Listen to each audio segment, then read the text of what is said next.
നിങ്ങൾ ആരെങ്കിലും കല്ലിലെഴുതിയ അതിർത്തിയുടെ ചരിത്രം പറയുന്ന കൊതിക്കല്ലിനെക്കുറിച്ച് കേട്ടിട്ടുണ്ടോ?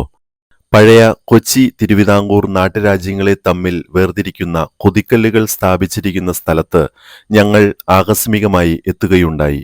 എറണാകുളം ജില്ലയിൽ വടക്കൻ പറവൂരിനടുത്ത് സാമൂഹിക പരിഷ്കർത്താവായിരുന്ന സഹോദരൻ അയ്യപ്പന്റെ ജന്മഗൃഹത്തോട് ചേർന്നാണ് ചരിത്ര പ്രാധാന്യമുള്ള കൊതിക്കല്ല് ഇപ്പോഴും സംരക്ഷിച്ചു പോരുന്നത്. പഴയ തിരുവിതാംകൂർ കൊച്ചി രാജ്യങ്ങളുടെ അതിർത്തിയെ പ്രതിനിധീകരിക്കാനാണ് ഈ കല്ലുകൾ ഉപയോഗിച്ചിരുന്നത്.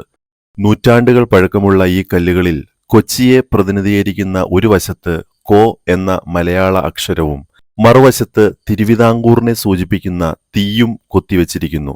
രണ്ട് നാട്ടുരാജ്യത്തിനും സ്വതന്ത്രമായ അധികാരമില്ലാത്ത 6 അടിപ്പാതകൾ അക്കാലത്ത് നിലവിലുണ്ടായിരുന്നു. അതിന്റെ മധ്യത്തിലാണ് ഈ കൊതിക്കല്ലുകൾ സ്ഥാപിച്ചിരിക്കുന്നത്. കൊച്ചിയിൽ നിയമലംഘനം നടത്തിയവരെ ഈ കുറ്റിക്കപ്പുറം തിരുവിതാംകൂറിന്റെ മണ്ണിൽ വെച്ച് അറസ്റ്റ് ചെയ്യാൻ അധികാരമുണ്ടായിരുന്നില്ല.